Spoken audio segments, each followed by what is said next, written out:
Edo used to own Onitsha, yes. Before, Onitsha people used to speak Edo language.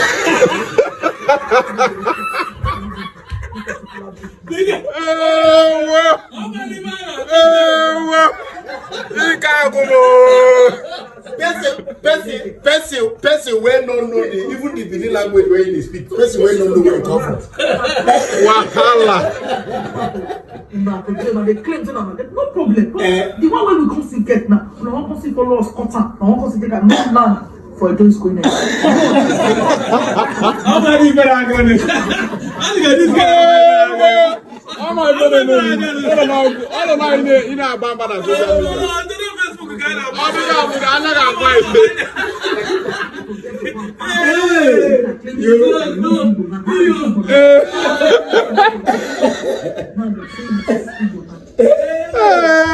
When they even Benin when she speak, when they know where the language comes from.